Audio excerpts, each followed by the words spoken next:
Marcus Strickland, how you doing? Doing all right, man. Doing all right. I'm loving that I'm still here. Yeah, 2021. it's been a quite tumultuous, let alone the craziness that's going on today. Oh Hmm. my Oh goodness. yeah. Every day there's something different. One day Dre is like going through something, then this and this, but it's at the same time that the sin is being flipped, and it's probably because of that. Oh my goodness, man. It's ridiculous. Hmm. When this whole thing started back in I mean, March is when stuff for me started getting canceled. Hmm. Um when it when it when that started happening and we didn't know where the bottom was going to be and everything. And then not uh not that long after that, then we had all the racial strife and everything. Hmm. And uh meanwhile the politicians are doing all kind of wild and crazy stuff, and I have no idea of what the point of that is. And Yeah. then just making stuff worse, you Hmm. know. Uh everybody is like, okay, 2021, it's a new year.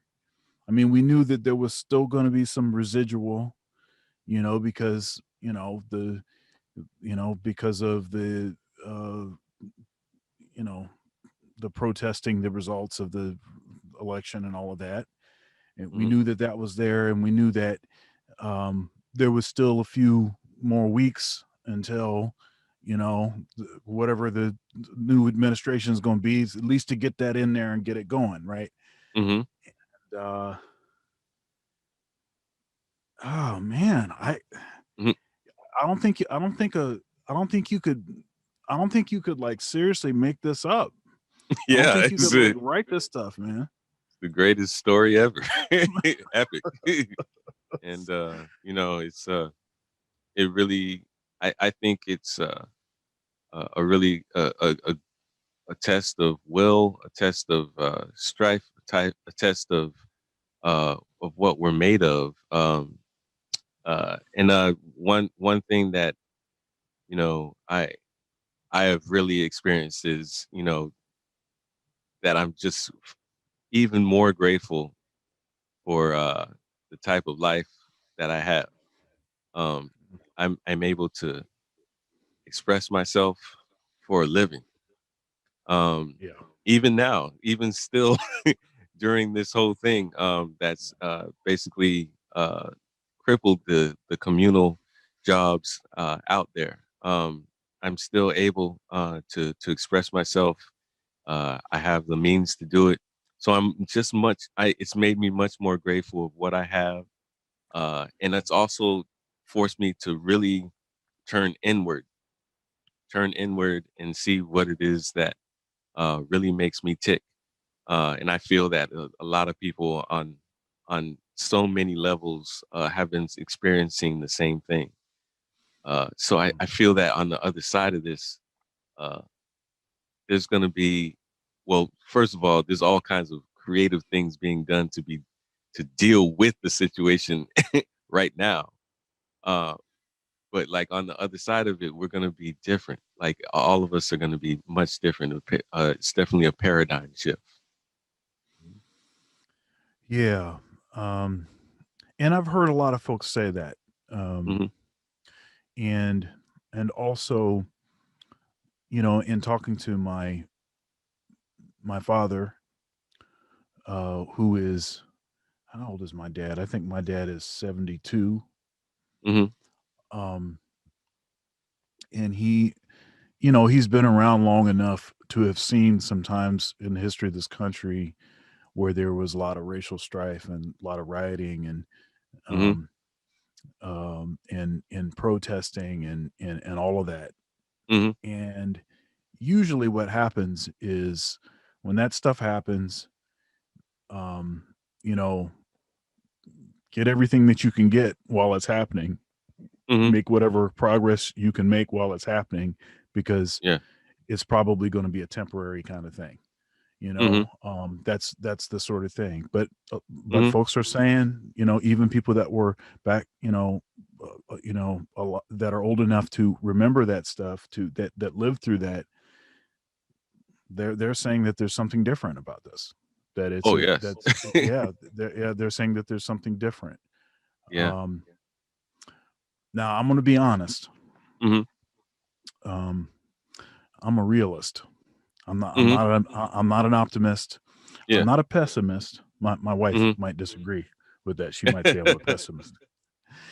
Um, but I'm a realist, and so I try to say accurately how I see things, and I try to not be too far on one side of the thing or on another side of the thing. Mm-hmm. Um, and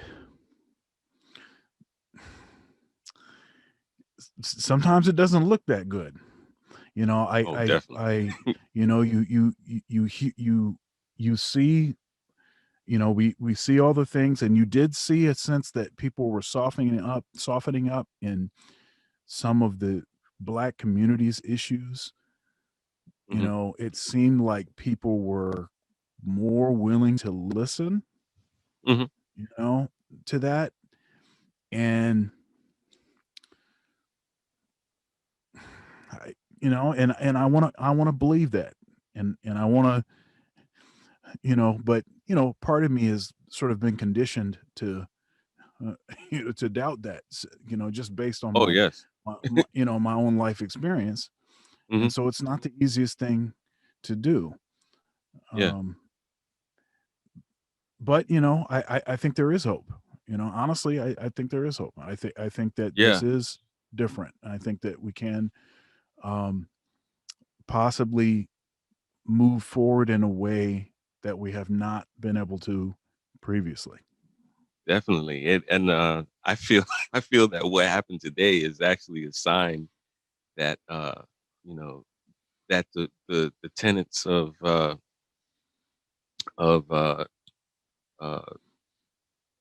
systemic racism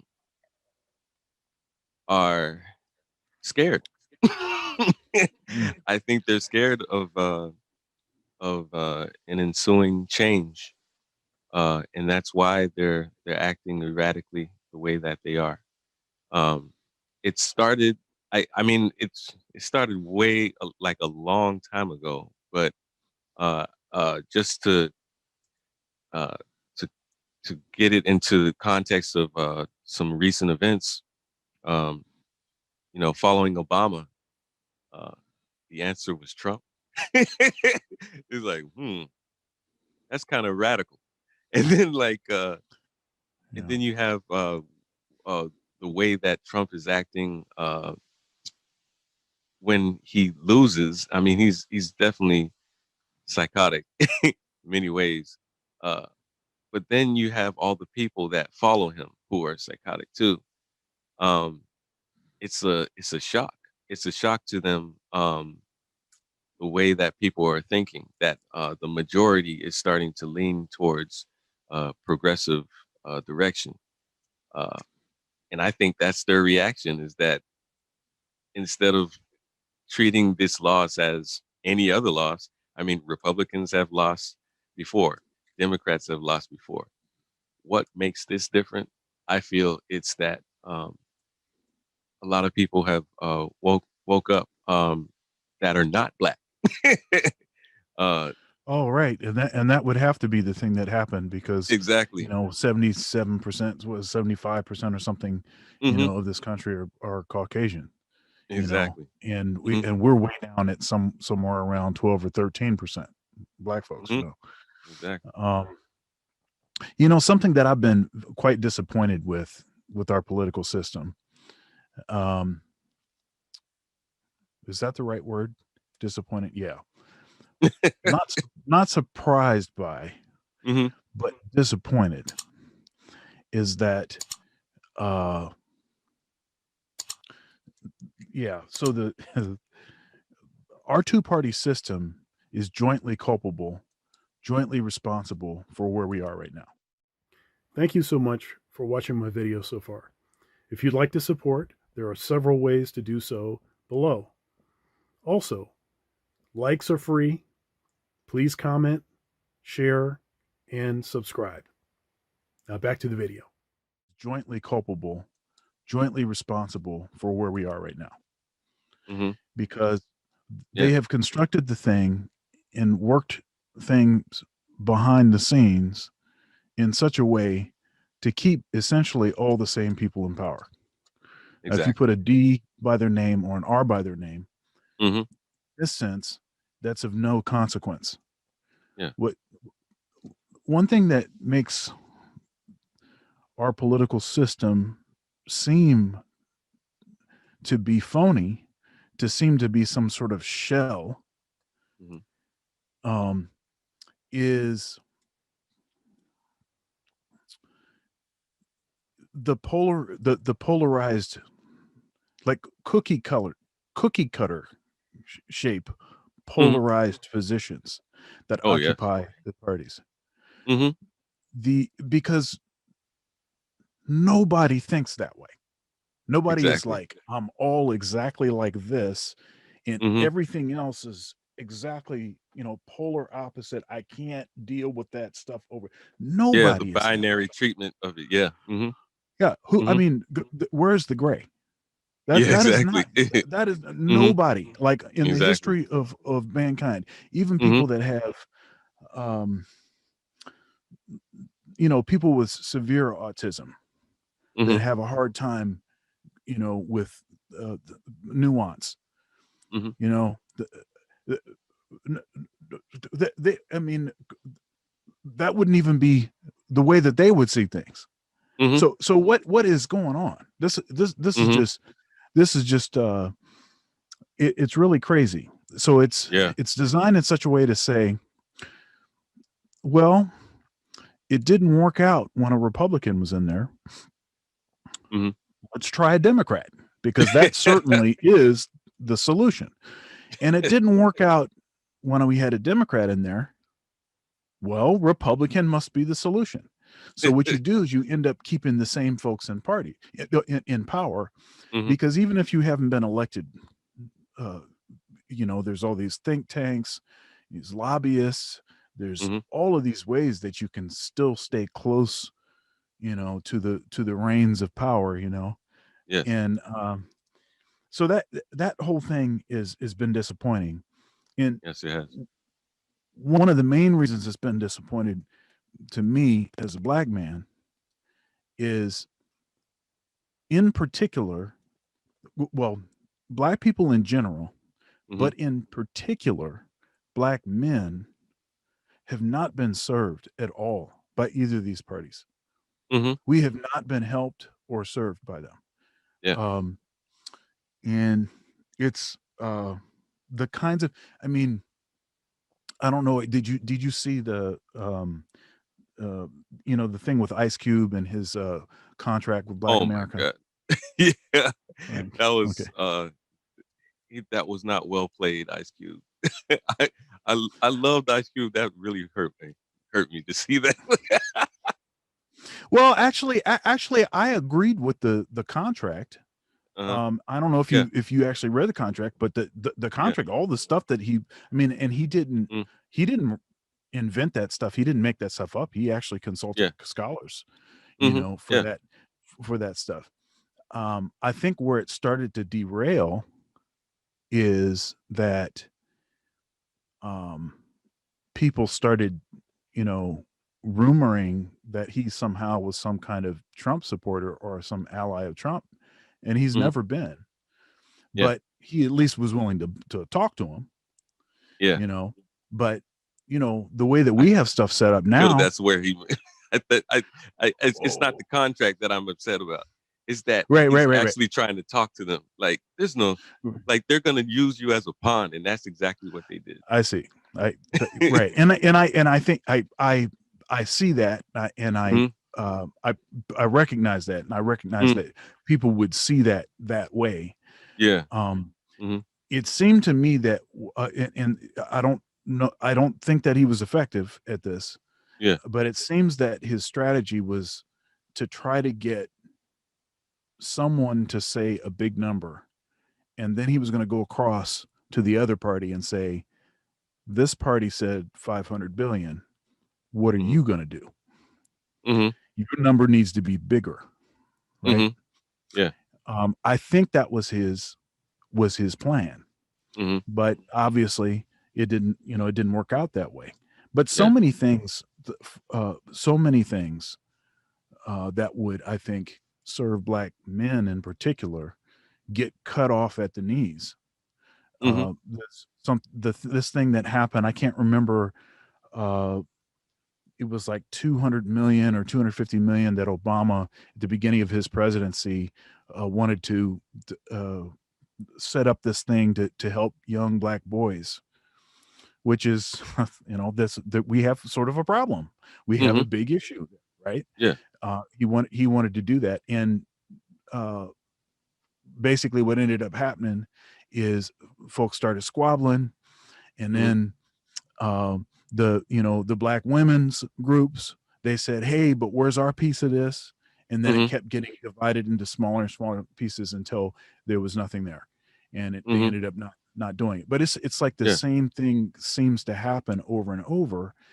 Mm-hmm. And whatever happens in the coming weeks in this next presidency, what I hope is that um, maybe from all of the turmoil and from all of the, you know, everything that we've been through with the coronavirus and, the damage to the economy and, the loss of life and all the protesting, maybe, maybe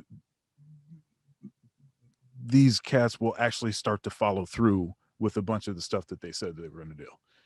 Yeah. If they just Mm-hmm. follow through with a few things, Mm-hmm. you don't have to give me everything, but Yeah. you got to do something. Yeah. So that's Definitely. my hope. Yeah. I feel my hope lies with Stacey. Stacey Mm. Abrams. Um, that's the grassroots. That's really where the change happens. I feel. Mhm. Um, she lost in the race for governor, but she still understood the power of the people and had faith in that and rallied everybody to make some incredible changes. And she is the reason that the election happened, and she's the reason that the Senate flipped, in my opinion. Uh, Mm. just really getting people in the state that is traditionally red to flip. Not that I'm being a binary person, but this is in terms of progression versus trying to digress to bring things back to dismantle any Yeah. progress we've done. So I feel that um, if we actually could get leadership uh, that is not lobby based. um, Bernie was really trying to get things going, but it took so long for him to even get to the level that he did that I feel that it just was too late for him. But I feel Stacey is definitely like Stacey or somebody similar to her who really is about the grassroots. That's where the change is really going to happen. Uh, you got Joe Biden, who's the same old thing. uh, Well, I'm gonna tell you, yeah. I'm not fanatical about fanatical is not the, well, I mean, I suppose it's the right word. I'm not super excited about, you know, uh, Joe 94 crime bill Biden. Mm-hmm. And I'm Yeah. also not super excited about Kamala, you know, Mm-hmm. uh, uh, drug charges, um, Mm-hmm. Yeah. Harris, you know, Mm-hmm. because both of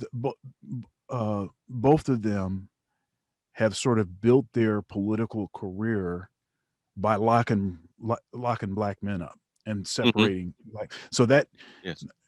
that that gives me some pause. Now Mhm. they claim that they're they're singing a new song now, and they have reformed it. They've rethought, you know, uh, their errors of their youth or whatever, Mhm. however you want to Mhm. characterize it. Yeah. Um, and I hope that that's true. I hope that's Mhm. true. And I hope that the people that are around them. One thing that I liked that Biden was doing is with his cabinet. His cabinet is it's a mixed bag. He's got conservatives in there. He's got, you know, obviously, more centrist kind of Democrats. He's got Mhm. progressives in there. He's got a lot of different kinds of folks in there. And if they're if he's really going to do what he claims he's going to do, and Mhm. try to bring things together and listen to, multiple perspectives, and not sort of just be locked on one particular thing, I think that, um like, I wish him well. Yeah. I wish that administration well. Mhm. And you know I'm somewhere between, politically, I'm somewhere between. Well, first of all, I'm an independent, Mhm.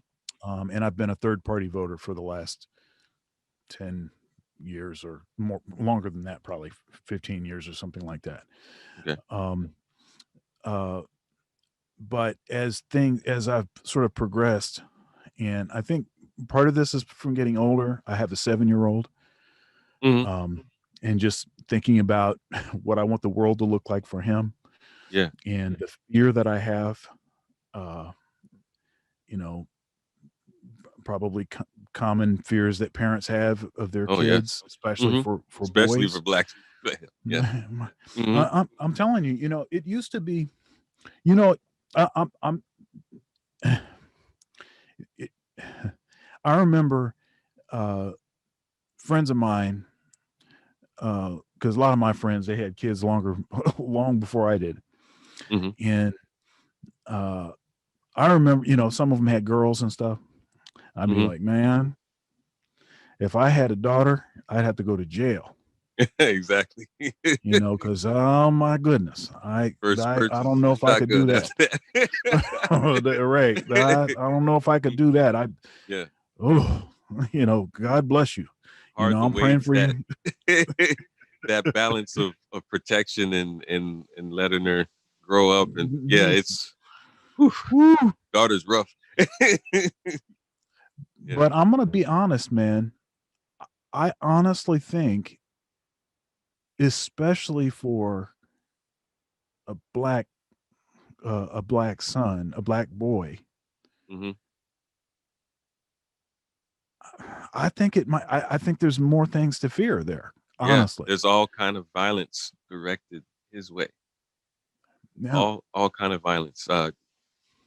Let's just take my dear friend Keon Harold and his son Oh, oh Keon my Jr. goodness. Keon Jr. is the sweetest kid, of course. He's a kid, 14 years old. Mm, They're minding their business. They just come down the elevator. Now, this is the thing that Keon really brought up with that situation. What if he did not accompany his son downstairs? What if his son was by himself and that happened to him? mm, It's so easy for us to be placed in a situation in which uh, retaliation, uh, defense against violence, that very thing could get us in trouble or killed or in yeah. jail. It's like there's no room to be a human, and Yeah, it 30, changes. yeah, 30 minutes of I interviewed Dr. T. Hassan Johnson. I don't know Yeah. if you're familiar with him. Mm, But I'm not sure. Black masculinity studies. He's Hmm. a scholar. He's heavy dude. Yeah. Real advocate for black men and Hmm. boys. Um, Yeah. and he tends to post all of these stories like on his Facebook, and he's Mm, got a show called The Onyx Report. Mhm. and he highlights all these shows. Oh, I'm sorry, all these stories where Mhm. there's these disproportionate um, treatment, disproportionately bad treatment of Mhm. black boys and black men, Oh yeah. either from the sentencing, to, he'll every once in a while he'll post a case where, like, say a white woman does a certain violent crime, and then he's Mhm. like, okay, well, here's the amount of time that she gets. Exactly. And then it was like Exactly. a black boy. Mhm. Kid is he's not even the age of majority yet. Exactly. And he Mhm. gets twice as Exactly. much time, you know. Mhm. Mhm. So there's that. There's the honestly, I have a lot of fear of false allegations, Oh because yes. that's like a big thing. Huge. Um, you know, and I'm not going to be politically correct here. There's a lot of women that will lie. They would just Oh make yes. stuff up. They will Oh just yes. tell straight lies Mhm. and totally destroy your life. Yes. Um, I work at Ohio State. Um, and when I started working at Ohio State, I my boss, Dr. Ted McDaniel, he's the one that hired your band to play at the jazz festival. Oh, that was great. We had a great time there, man. Yeah, yeah, it was like that was a great concert, and Yeah, and I I love your interviewed. playing, man. Incredible. Oh, thanks, man. Incredible. I interviewed uh Ben Williams, who was the bass Mhm. player that for that. Yeah. Mhm. Uh, but when I came to Ohio State in 2004, I came to Ohio State from teaching in Lansing. I was an orchestra director and a um, I was working 5 jobs, man. I was doing Mhm. I was Yeah. doing the professional musician thing. You know what I'm Mhm. talking about. Yeah, yeah. So Mhm. so one of my gigs was as orchestra director, and um I wasn't in a permanent position though. Mhm. And so I was like sort of like really hyper aware of like what the treatment of teachers, especially ones that didn't have tenure, like Mhm. what what can I expect, what's going on, Yeah. and there was a number of teachers that just from just any kind of allegation that a student would make, they'd just be out. Oh my God. And Yeah. I was like, oh That's snap, crazy. you know. Mhm. Mhm. And so I asked Dr. McDaniel when I got to, this was like my first week or something. And we had a lot of great conversations, a lot of long talks over the time that Mhm. that he was my boss before he retired. Um, and this one was within the first week of me starting to work there. And I said to him, hey, man, um, so one thing I am concerned about, because when I took the job, I was 29. Mhm. One thing I was concerned about was, what if one of these little fast girls decides that you know they want to uh they want to make some trouble for me? Mhm. What are the ways that I can defend myself? What structures does the university have to protect its professors from uh students Mhm. or from other faculty members, for that matter, Yeah. that make allegations? What kind of recourse? I said, Exactly. so what do I need to do, or what can I do? What's my defense? And he says, look innocent. Be white. Right. Oh man. He said, look innocent. And I'm going to tell you, when he told me that initially, I thought it was like a glib kind of I don't want to say flippant, but I I was a little bit annoyed by the answer, because I was like, look Oh innocent. Like, yes. I am innocent. Like, what do you Exactly. mean? If you are innocent, you don't have to look innocent. The, the pro the problem is they don't have a structure for that. Their Right. default is to not get involved because they don't want to look bad, because a lot of people just work on the, oh well, you were accused, therefore you're guilty. They Yeah. work on that kind of logic. And it's Yeah. so they don't even want to dirty their hands with defending that teacher. They would Yeah. rather just That's right. immediately yeah, I've Let's seen wash that my happen. hands of the matter. Yes. Hmm. Hey, I did my due. Hey, we got him out of here, so we're good. Exactly. Yeah, but I was like I said, I was a little annoyed by the answer. But then Hmm. I started thinking about it. I was like, you know what? I think what he's saying is stuff like, leave your door open, Hmm. you know, especially if you have a female student, Yeah. you know. Honestly, one of the things I started doing is I started videoing all of my lessons. Oh, great. And I did it for That's a very couple smart. reasons. Hmm. One reason I did it was for security. Hey, Hmm. you're claiming that I did what? Okay, let's consult the tape. Let's see what the tape says. Hmm. Yeah, exactly. You know. Body cam. so so that was one thing. The second thing was I wanted to improve as a teacher. Yes.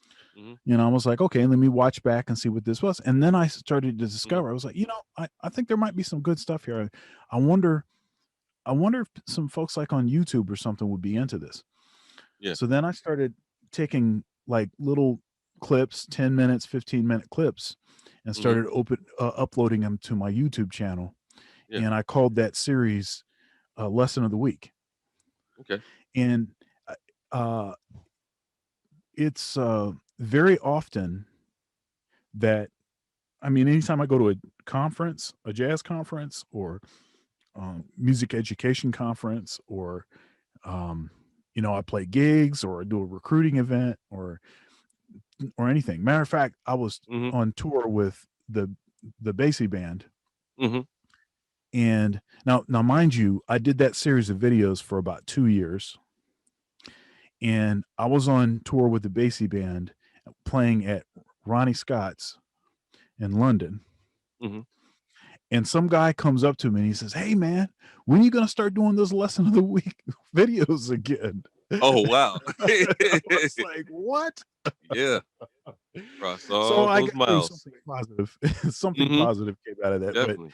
Hmm. um, it gives me great concern. It makes me very concerned for Yes. for my son and just the climate. And if you're accused as a student at a university, the university has its own structure. Hmm. So now that actually makes me quite fearful of that, Yeah. because they don't have to have law enforcement involved. So they have a committee, and the committee decides if they think what is being said is true enough. And if Yeah. it meets whatever they think that is, they can Hmm. just expel you and then say, Hmm. okay, well, I just got kicked out of such and such a university. Yeah. You try to go to another one, and the first Hmm. thing they're going to ask you is, Have you why did ever you been get kicked out? kicked out? Yeah. Why did you get Or kicked why did out? you get? Yeah. Oh, Hmm. Yes. right, Hmm. sexual misconduct. Oh, Yes. well, you ain't Hmm. coming here. Exactly. You can Yeah. totally destroy someone's life that way.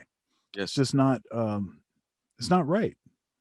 Not right. Yeah. Uh, It's true. but anyhow, now that we've Hmm. talked about all of this other stuff, Yeah.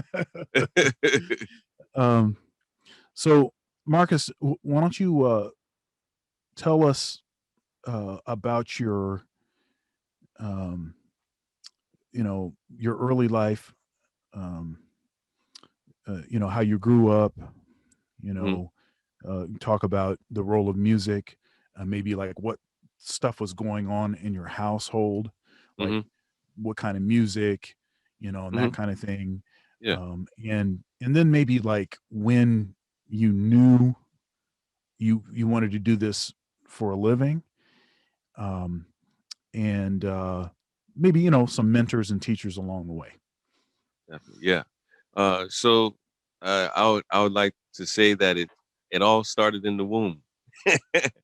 uh, with both me and my brothers. I'm probably gonna say we a whole lot because that's my twin brother. We've been through this all together.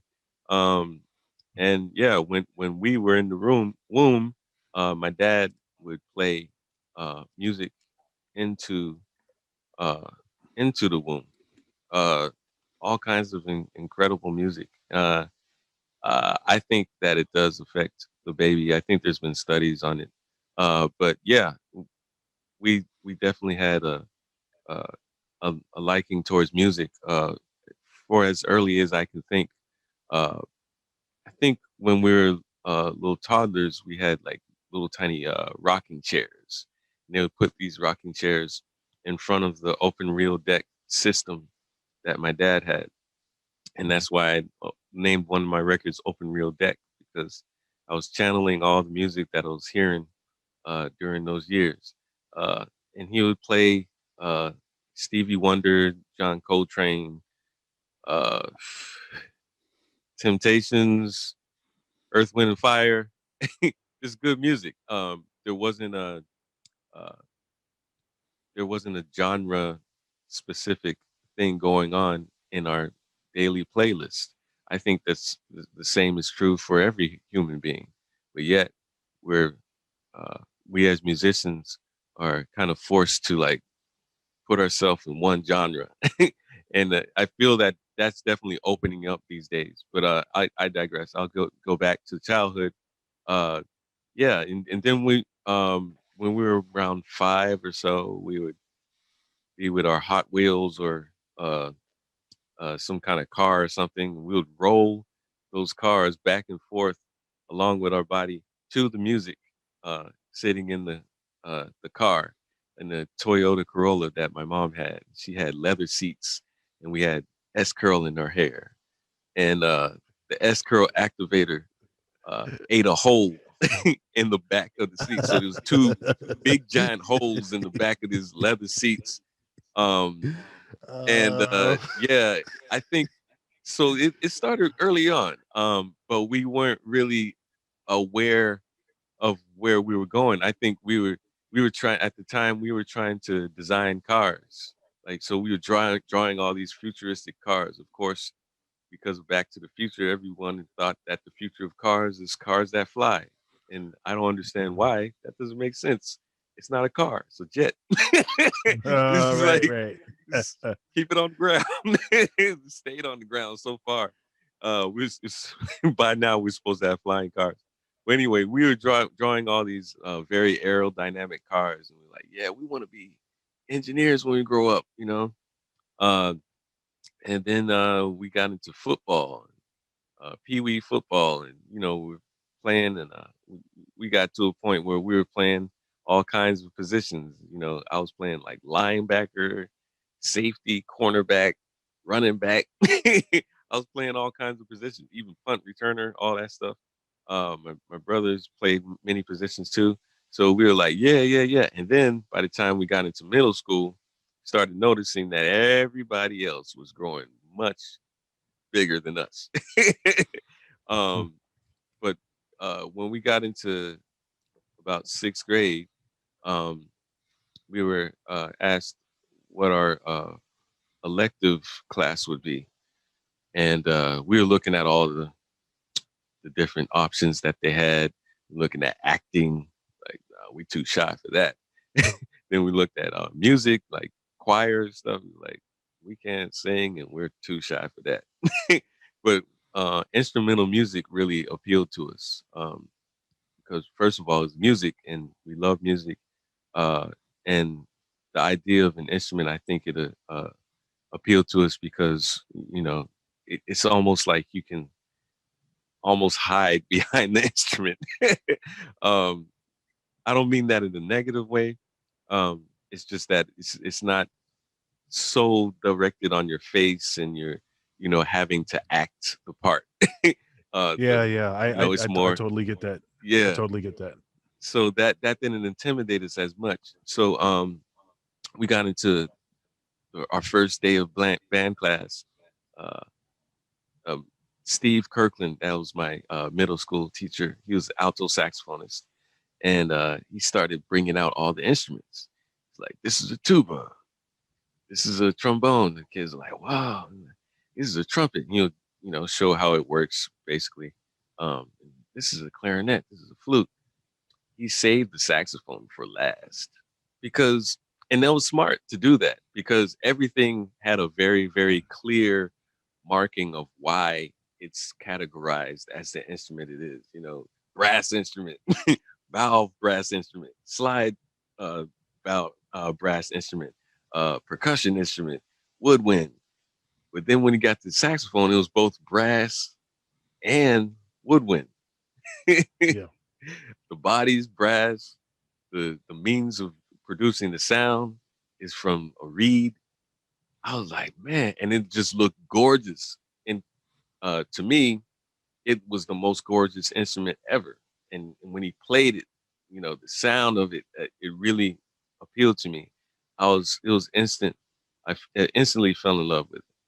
And I think it was at that moment.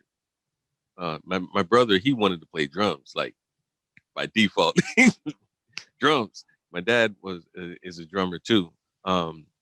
He became a lawyer later on, got smart, wanted to make some money. But yeah, we were very excited to come home that day. We were like, yo, EJ wants to play drums. I want to play saxophone.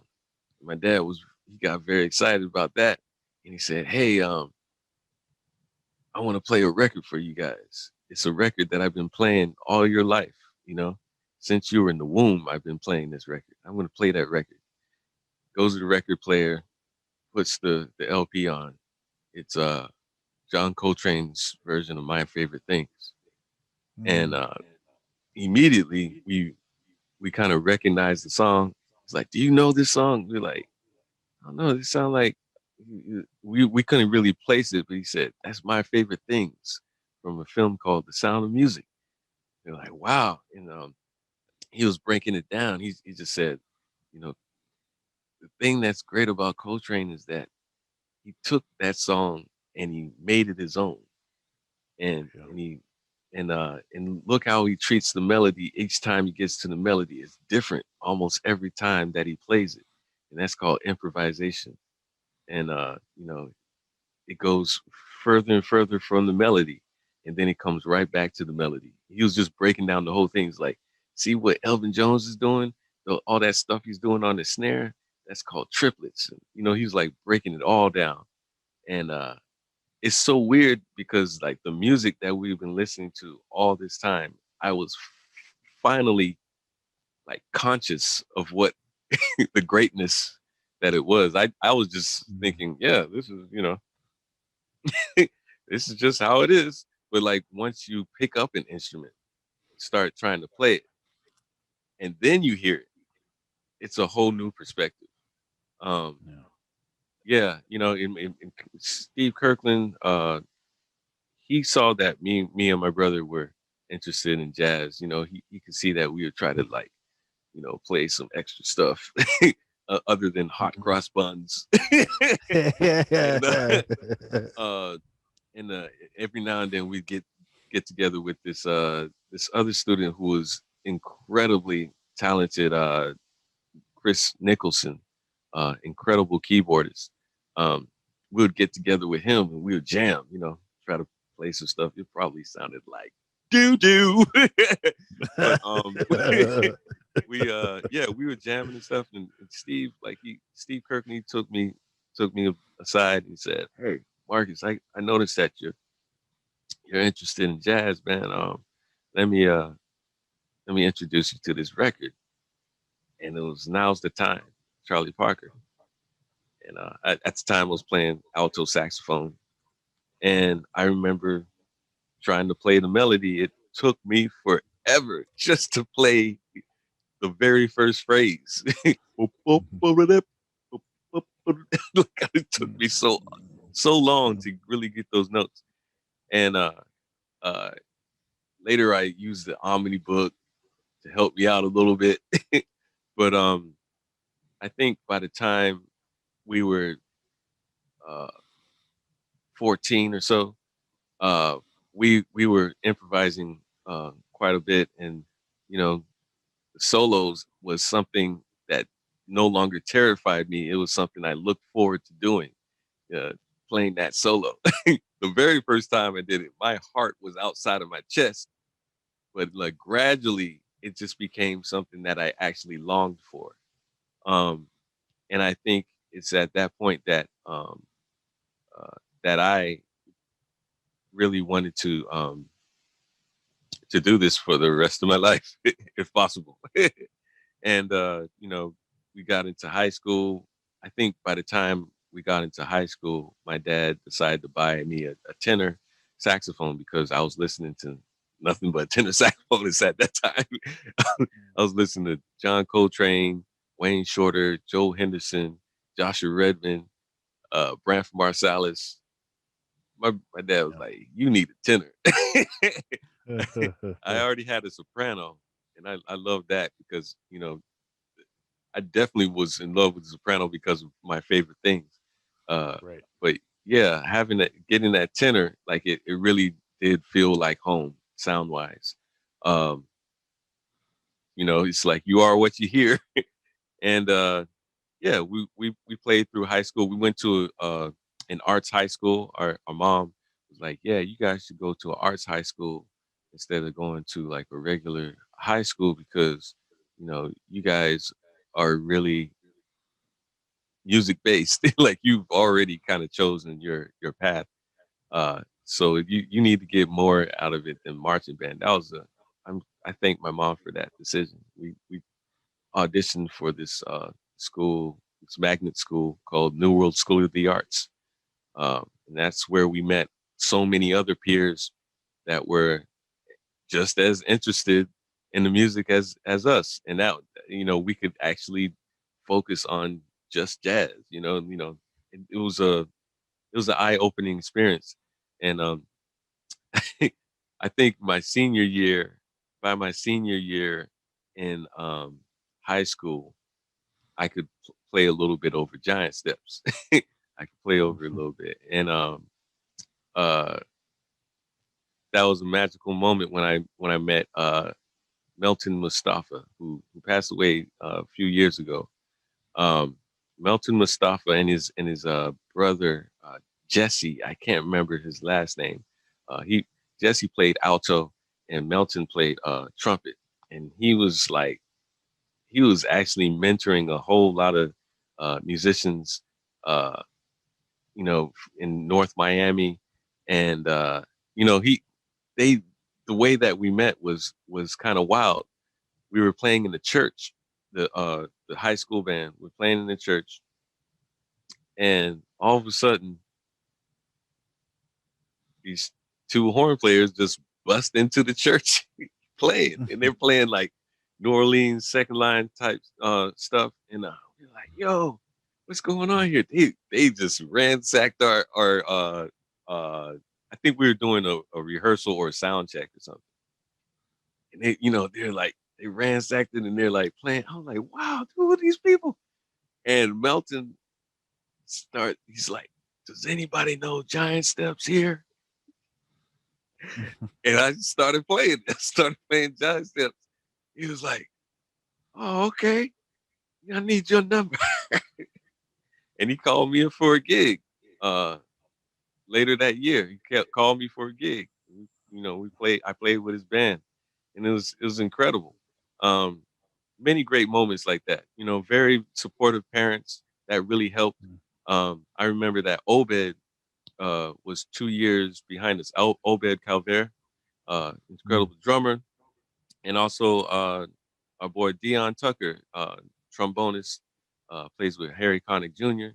He was in that band and in New World School of the Arts, and Michael Rodriguez, trumpet player, Robert Rodriguez, piano, and they both played two instruments. Like Robert played drums and piano, and Michael played guitar and trumpet. We were just surrounded by immense talent. So that really uh, I'm really grateful for that. And the program was great. they really got us thinking in a disciplined way about practicing. And I also met Whit Seidner, who is retired now. He's an incredible saxophone teacher. Um, I was first studying with this guy named Gary Keller, and then he had too many students, and he sent me to Whit Seidner. And Whit Seidner, what I noticed about him is he just put me on the piano, put me on the keyboard that he had. He said, "Yeah, we're gonna learn how to play these chord symbols. You know, you got to know what it is in order to play those chords." Mm. Uh, so we would learn. He would teach me the voicing and all that stuff, and I'll be like, "So you want me to pick up my horn?" He'd be like, "Nope." He just had me on the keyboard learning, what these chord symbols meant, the different ways you can voice it, and also telling me, to apply it on my horn throughout the registers. Uh, so that was an eye-opening experience. I really got to understand the genius of Joe Henderson.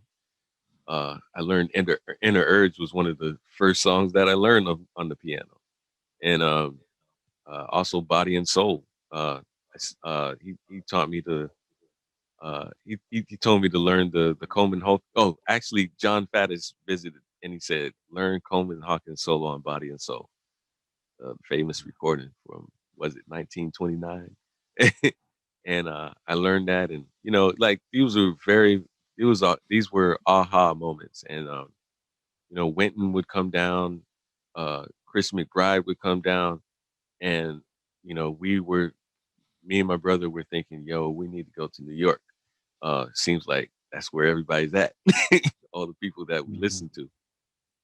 So we auditioned for some schools in New York, Manhattan School of Music, New New School Music, School of Music, uh, and we yeah, I got a full scholarship to New School. My brother got close to a full scholarship, and yeah, we went.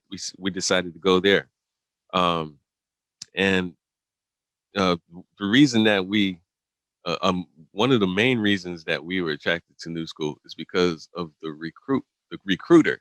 The recruiter was an incredible singer and in person by the name of Ellie Howell.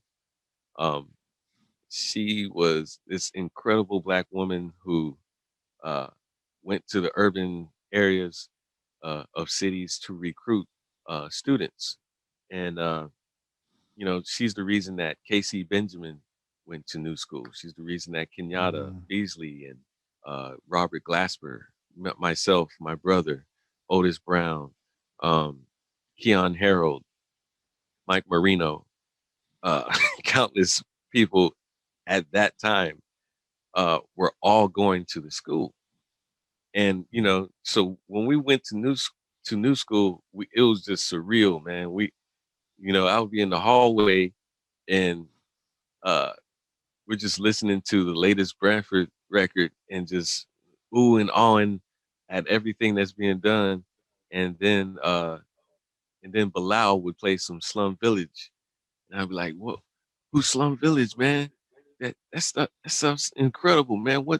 Why does it sound so different than most hip hop?" And he would be like, "That's because they got a producer named Jay Dilla." Like, what? Oh yeah. Stuff blew my mind. And I was like, I was forever changed by that when I started checking that out. Um, and somewhere into, I think right after my college career, the it might have been right before it was over. Uh, the saxophone competition came, the Thelonious Monk International Jazz Saxophone Competition, and I auditioned for that, got into the semifinals, and I met Herbie Hancock for the first time. Mm. The finals landed on my birthday, and Herbie, he saw this big giant birthday cake, and I was sitting in front of the birthday cake. I think I knew it was for me because I knew it was my birthday, and there was no candles on it. They didn't prepare it. Herbie just went up to it, took a big giant chunk, and started eating it. He was like, what's his birthday cake? Whose birthday is it? I said, it's mine. And he said, oh, happy birthday to you. He started singing happy birthday to me. Mm. I was like, wow, this is a legend, man. He's singing happy birthday to me. Like, it was very, very encouraging situation. I ended up getting third place in the saxophone competition. Jaleel was fourth place. Seamus Blake was first place, and second place was John Ellis. And there Mm. was some incredible saxophonists in there. That was a very life-changing experience just to see all this incredible saxophone being played. Like, I didn't know I was going to play this at all. I was terrified. But yeah, before I graduated college, I had played gigs with Wynton Marsalis, uh, and started playing with Roy Haynes. Like Russell Malone. He told my brother, because my brother was playing with Russell Malone a whole lot through college, um, and he said, "Yo, Russell Malone uh, said that Roy Haynes is looking for saxophonists, uh, and he said you should go to the Vanguard." Like, okay, so I went to the Vanguard to check out Roy Haynes. I sat right next to the drums, and the very first thing that I noticed was that he had the most dope boots ever. These cowboy boots, man. That's Those right. boots were dope. And I was like, why am I looking at these boots? He's playing. And it dawned on me. I was like, oh, it's because he doesn't have his foot on the hi-hat pedal. He just had it uh propped up on the hi-hat stand. And every now and then he would stomp on the hi-hat as an accent. I was like, man, that is so slick. Like, I've never really seen a drummer do that. Where it's a lot of times I see them pressing the pedal all the time. But Right. he was just the ride cymbal was so strong that he didn't need that hi-hat to reinforce it. It's like it was swinging. And Mm. I remember after the set, I was like, "Oh, Roy, it's an honor to meet you. I met you briefly when I was playing uh with Bags. I did a brief gig with Milton right before he passed. Milt Jackson. Um, and it's like, wow, I met Roy then, but I don't think he remembered. But anyway, it's like, man, I'm honored to meet you. And Roy said, yeah, man. So you play, huh? You play? Like, yeah. He said, well, can you tell me what note this is? And he blows into the water bottle that he had. And he's like, what note is that? I said, oh, that's a concert D.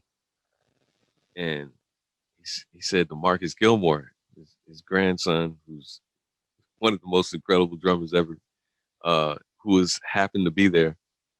He said, hey, play that on the piano, see if it's the right note. He played it, it's the right note. He said, okay, cool. So we're gonna meet at my place. Bring your horn, bring some friends to play. And I brought some friends to play. We were doing a session, playing the music that he was doing at that time for his sets. And the people that I brought was John Sullivan and Martin Bejarano. And that became the first of the foundation of youth bands that he had. And yeah, it Mm. was it was incredible, man. Just and what's even more incredible is my first gig with Jeff Tain Watts. I remember going to the old Zinc bar. Um, it went to a new location. I hope they're still there, going through all this stuff. Oh my god! But the old Zinc bar, I went down to the old Zinc bar to check out Jeff Tain Watts, and they were playing the Impaler, uh, and they got to that 7 that 7-4 vamp. Dum dum dum dum dum ba-dum, bum bum bum bum ba-dum, bum bum bum bum ba-dum, bum bum bum. They were playing that. And I remember I was excited, man, because this is the stuff that I listen to all the time. So I was very excited. Took my horn out, and you know, I don't know, I had the cojones to just jump up on that vamp. I jumped up on the vamp and started playing, and I guess they dug it because they didn't kick me off. And I think maybe 2 weeks later, I ran into Jeff Tain Watts at Cleopatra's Needle. We were both walking in at the same time. He was like, "Hey, man, yeah, I dug what you were doing, man. Ooh, let's give me your number." We exchanged numbers and stuff, and I think I did a few rehearsals with him because our first gig was in Chicago. But then I realized I was going to play in Chicago with Roy Haynes the week prior, the same venue, Jazz Showcase, when it was in downtown Chicago. So I played with Roy Haynes the first week, and then I played with Jeff Tain Watts the second week. And I also played with my own quartet on the weekend when I was playing with Roy Haynes at the Jazz Record Mart to promote my new record, At Last. It was my first record. It was just magical time. I can't ask for any more, man. Anything more. It's like, That's terrific stuff, man. yeah, I mean, it goes I on and on, but I don't want to ramble. Yeah. Yeah, I interviewed Seamus Blake Mhm. for this program. I Mhm. had um, so when I was a junior third year at Western Michigan University, where I did my undergrad, my Mhm. saxophone teacher Trent Keniston, I interviewed him also. He went on sabbatical, Mhm. and so he set up for the year that he was gone. Uh, uh, all of his students got, uh, you know, like week long. He had like these week long residencies with these guys. Walt Weiskopf was one of them. Mhm. Yeah. I interviewed him also. Seamus Blake and Chris Mhm. Potter, Oh, great. and that wasn't too bad. So Incredible. we were Yeah. that wasn't too Heavy bad. hitters. Mhm. Mhm. um, and so that's how I met Seamus, and real warm, good dude. Mhm. Um, um, you know, great player. I mean, Yeah. all of that. Mhm. But that was very cool. But Mhm. yeah, that was a heavy year that that you were finalists in. That was a Yeah. heavy year. I Mhm. also interviewed. Let's see here, what the year that what was it? Jimmy Green was a finalist. Oh, was that before the one that I did? I can't remember. Oh, he was the No, I think it would have been after. I think it would have been after? after. Oh, Yeah, I wow. think it would have been the one after. So Okay. it was Jimmy Green. Um, Joel Fromm was in that Oh, one. nice. Ooh. Mhm. Um, let's see here. Uh, let's see here. Hmm. John Wojciechowski. Oh, okay. Wow. Mhm. John Wojciechowski went to the same undergrad I went to. Okay. And he graduated the year before I started. Great. Mhm. Um, so let's see. And I have some more history with John because both of us were selected for All State, jazz band in Michigan for Okay. multiple years, Mhm. and so we roomed together and stuff like for some of that stuff, and became friends, right away. Yeah. And he's in Chicago now, He's been in Chicago for a lot of years. Um, Okay. uh, but who else am I leaving off? But I interviewed Jimmy Green also, and I'm missing somebody that was one of the finalists that I interviewed. I just can't think of it right now. Hmm. But anyhow, uh, that's been you know that competition has been like a lightning rod Oh yeah, for definitely. cats careers. Hmm. If you can place in that, um, you got it. you Yeah. know. Hmm. So um Definitely. so so why don't you talk to us about what you're doing these days? I mean, everything Hmm. is all changed and different, Hmm. and but what have you been working on, and what projects have you been um, doing? Are Hmm. you teaching like online lessons, for instance? Yeah, I'm doing online lessons, and I'm about to give a series of workshops. Definitely gonna start that up probably by the end of this month. Um, in which I talk about subject matter that's not genre specific. um, because that's the way that I hear music, man. I'm not thinking in genres. My Twilight group is basically uh, a full representation of what I want to present to the world, um, Mm. and that's the way that I want to teach. I don't want to. I want to talk about um, hip hop. I want to talk about soul music. I want to talk about jazz music, of course. I want to talk about classical. I want to talk about all that kind of stuff. I just want to talk about music, and I want to talk about production as well. Um, so these are all subjects that I'm going to cover in many uh, different segments. Because it's definitely a whole lot of uh, material to cover and for different people. So, you know, I'm going to just have a series of classes.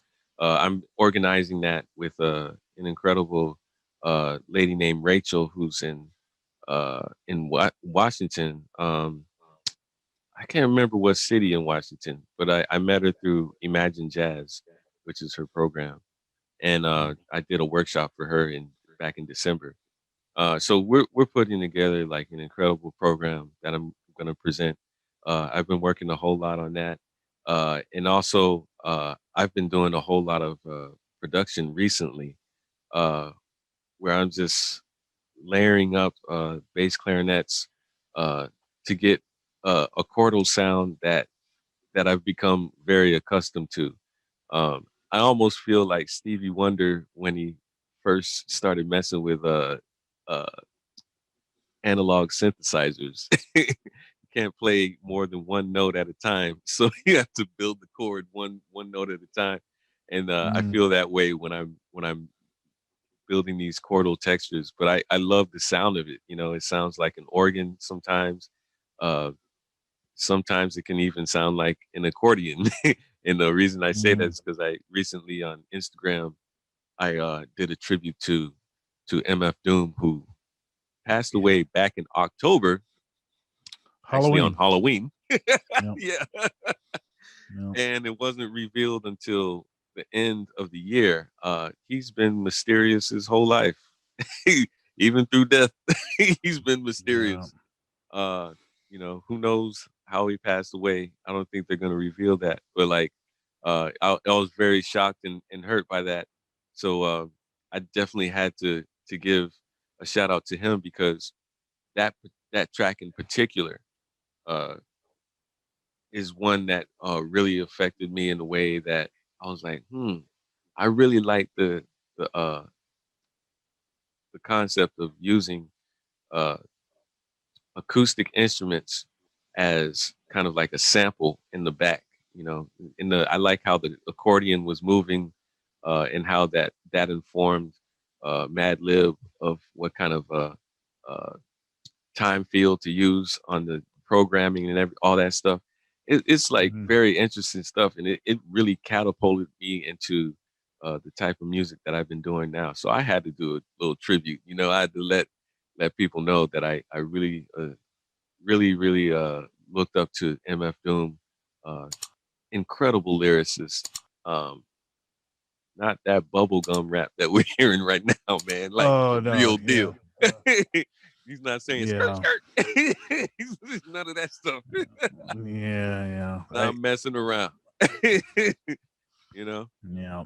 But yeah, in Mad Lib as a producer, when you put Mad Lib and MF Doom together, of course you get Mad Villain, and the Mad Villainy records are just like that's a milestone in my life. Hearing those records, it really uh, inspired and uh, sparked a whole way of thinking of music that hadn't existed before in my mind.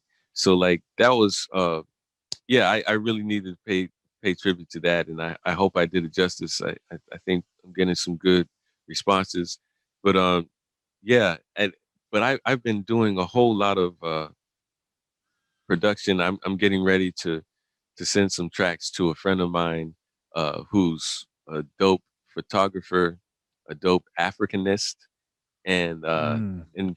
just a dope person all around. Her name is Petra Viktorova. We've worked together on a project that we released actually 2020 in the spring. It was like in the midst of all that Black Lives Matter resurgence. It was a video called "On My Mind," and it's basically a remix of a track that I have called "On My Mind." That's on People of the Sun, a record I released in 2018. I remixed the track "On My Mind," which has Bilal and Pharoah Monch on it. I remixed that, and she made a video for it. And the video features one of my favorite dancers ever, Storyboard P. Uh, it's legendary, just like flex dancer, got the Yeah. bruck up uh, origins and all that stuff. Just an incredible artist. It features him, and he's basically like playing an ethereal uh, being uh, that's kind of like circling around me, Ben Williams, and uh, Bilal. And yeah, it's an incredible film, and it's at over 105K views. Yeah, I'm really grateful for the response that we got on that. But anyway, I've been working with her, and she's really delved into the world of Bruck Up and Flex, and she's been documenting all these incredible dancers, and she wants me to do some music for it. So I'm like uh, I'm doing all kinds of tracks that I would not normally do because I'm thinking about dancers when I'm making these tracks instead of just the head nod. I'm thinking about the whole body moving to it. So that's been very inspiring, and you know I've been doing the lessons. I've been doing a whole lot of website coding. That's something that's another Oh, thing that really? I'm absolutely I'm actually very obsessed with web coding. Uh, the way I got into it is I had a web coder who was actually from DC. He's a drummer. Um, he was designing my site, and it was kind of taking too long to get the updates that I wanted. So I was like, "Hey, how do I do it?" He told me how to update the tour dates and stuff like that. And I was like, "Oh, okay, that's dope." And then I started just playing with the code. Take out one piece of code, see what happens, and like the whole website would fall apart. Then I put that code back in, and then all of a sudden it was there again. And I was like, wow, that's dope. And I really started playing with it, and I got addicted to it because it really engages my brain in a way that's actually relaxing. Like I'm not thinking about anything else but that. I'm so in the now when when I'm doing that. It's just like music for me.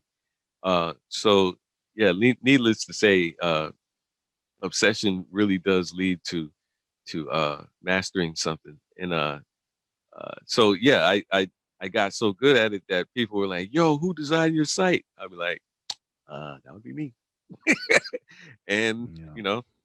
I have a plethora of clients that are actually dope musicians. Brandy Younger, Ben Williams, uh, recently Maurice Brown, Cedric Mitchell, um, Rodney Green, my brother EJ Strickland, um, Petra Viktorova, photographer. I did her site, and yeah, it's just I'm loving it. Is So that's what you're saying is the pandemic made you busier. oh yes. Oh yes, because basically you have to you have to split yourself into so many. Well, I've had to split myself into so many uh, different arenas to make up for the void of not being able to Yeah. play live. We're handicapped that way. Yeah. But yeah, I really do feel that I'm even more busy. It's actually a blessing, man. I really appreciate it. Yeah, so I want to backtrack a little bit. Mhm. So do you have perfect pitch? Oh no, I wish I did. Okay. I have So very good so relative you pitch. so you just memorized that note, Hmm. the D natural.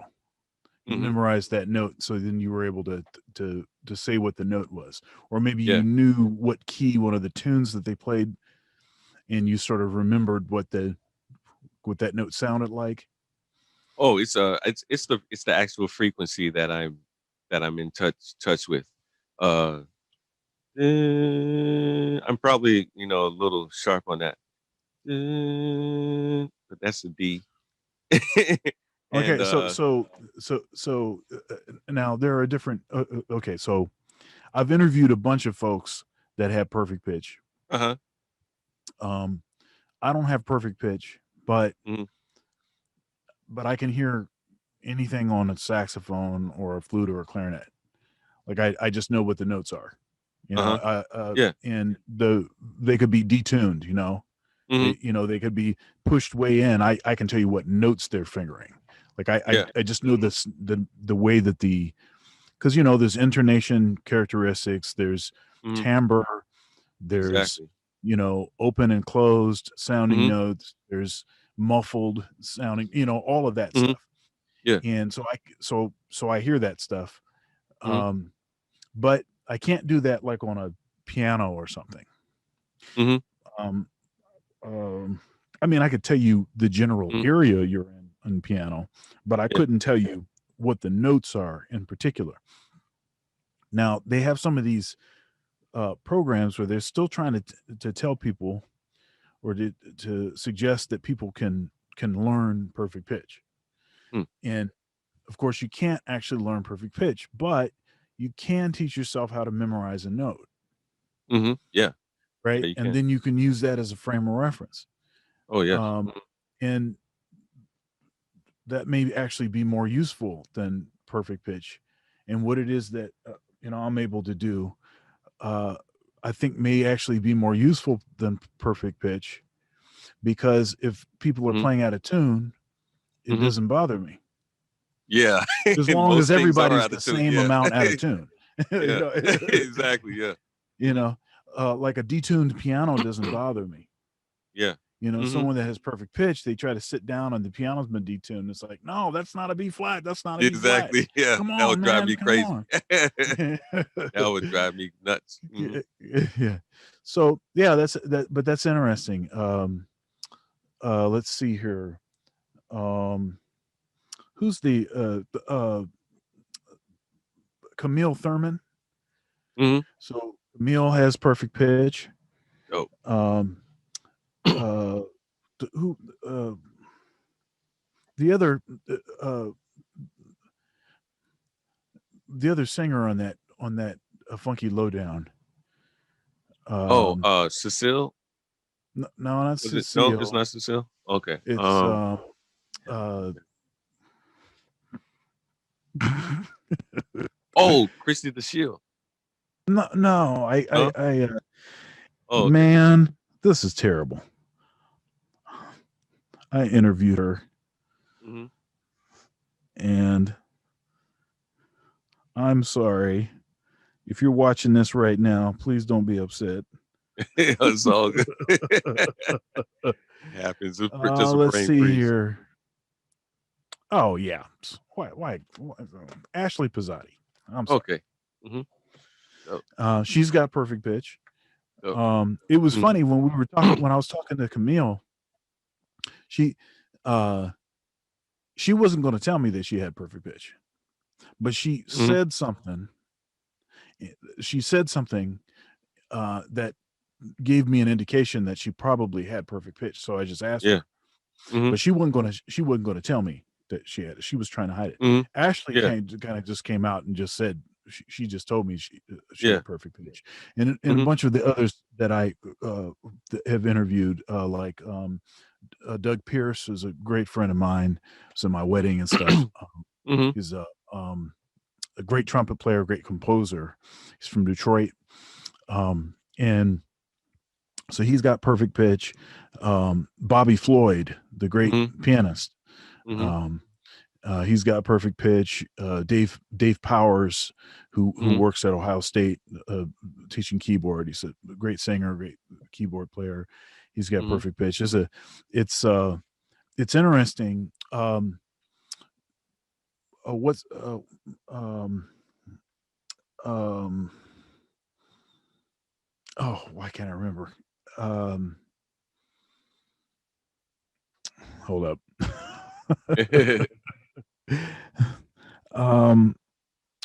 Rick Beato. Do you know who Rick Beato is? No. Mm. Okay, so Rick Beato, he's a YouTuber. He's got close to 2 million. Oh, he might have more than that subscribers now, but it's got to be Oh. close to like 2 million subscribers. Hmm. And he does these. He's a heavy music theory guy, but he's a music producer. He's a he's a fine musician, he's a good guitar player, but he's really strong theory and a lot of music production kinds of skills, and he's Hmm. written hundreds and hundreds of songs. Yeah. He's producing records for a record company for a long time. Hmm. Um, he has a son, and his son, this was sort of an experiment that he was conducting. He was trying to figure out, well, in his research, he figured out that if he did a specific list of things, that he could uh, he could develop perfect pitch in his son. Mm. And so he has this thing called Neural. It was basically a playlist, and it's of all of this really, really complex and dense harmonic, uh, music that he would play for his son when he was really young. Hmm. And you may have seen one of these. There was this video circulating on Facebook where the dad is he's coaching his son. He's like turned to the side or something playing keyboard, and his son is facing the camera, and he's asking him to pick out notes, and he's singing like cluster stuff and all kinds of crazy stuff. Hmm. um but what I find interesting is in a lot of these cases, there was a lot of heavy music happening in the home when uh, when the person that developed perfect pitch was really small, was really Yeah. little. So even stuff like playing music to like a baby in the womb, and then playing a bunch of music and or hours of sitting down while the parents are practicing or something. Hmm. There's like this kind of list of things that have the tendency to develop to develop perfect pitch. But Yeah. once you get past a certain age, you no longer can develop that. You can always Oh, develop I see. relative Hmm. pitch, Yeah. but but you can't Mhm. develop that. It's a really Mhm. fascinating kind of Yeah. thing, and even in a lot of the interviews that I'm conducted, um, further kind of is giving me specific ideas about you know. I have a couple really close friends that have perfect pitch, and so we've had lots and lots of conversations. I ask them all kind of stuff Mhm. about it. Yeah. So I have an idea, but it's interesting to hear it from different perspectives. And then Yeah. it seems to be sort of a range of Oh yeah. things, I you feel know. So yeah, I feel that I've got like something that's like right before it. It's not quite right, right, not quite right. there. And I think I do too. I think what it Mhm. is that I'm capable Yeah. of doing is something that's right before it, but Mhm. not, you know. But then Mhm. there's some of these cats that are um, like my friend Doug. He, like what pitch is that muffler? I'll ask him what pitch is that muffler rattling at. I was like, oh yeah, it's a little bit sharp, but it's an F sharp, you know, stuff like that. It's like, come on, man, get out of here with that. Yeah, dope, man. Some stuff like that.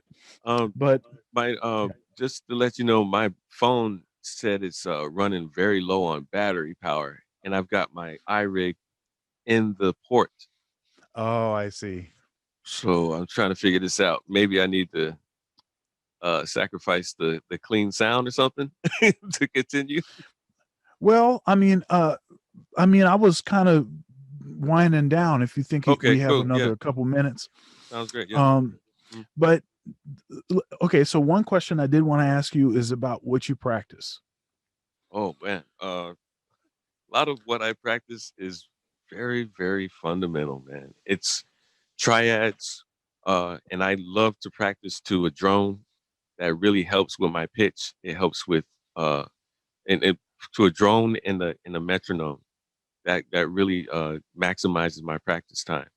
And a lot of times I'm practicing triads uh, that have like a displaced third. The third is played above. That's from the Joe Allard uh, exercise. And I remember seeing Logan Richardson warm up, and he did an inversion of that, where you go up the triad and then you come down the triad of the next diatonic uh, triad.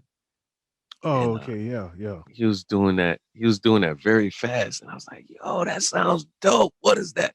And he broke it down to me. I was like, "Oh, that's from the Joe Allard book. Cool." And you okay, dope. And he said, "Yeah, I learned it from Walter Smith." So like a lot of times when we meet, he just start playing the exercise because it's so dope, and it really uh opened my ears, uh and it also extended my range uh in a way that couldn't be done if you don't displace that triad. It's like you're hearing something that you're used to hearing, which is a triad, but you're displacing that third. So it's like you see how sharp or flat you are when you skip from the bottom of the horn to the top all of a sudden, or from the top to Oh, the right, bottom. right, right. Because you can hear how that the third Mhm. is interacting, Yeah. the beats, Hmm. so to speak. Yeah, Exactly. Yeah. yeah. So I've been working a whole lot on that. Very fundamental stuff. Nothing too wild. Um, it's a lot of it has a lot to do with intervals, time, intonation. Uh, you know, just maintaining my technique on the horn. Um, and every now and then I'll take a solo, transcribe that. If I like it, and I'm like, I need to learn what the hell that is. Sometimes I'll pick up my alto and transcribe something from Kenny Garrett, or um, I'll even take my bass clarinet and like learn a dope bass line to a hip hop track. A lot of Georgia and Muldrow's bass lines. I really love those. He's a very creative person. Uh, Mm. and so like, yeah, I learned the line and learn to play it in tune with the sample because that's a whole other thing. talk about out of tune, playing with the sample, in tune with the sample, then learning how to play it in tune with myself, or as close to perfect intonation. You know, yeah, it's really very basic stuff, man.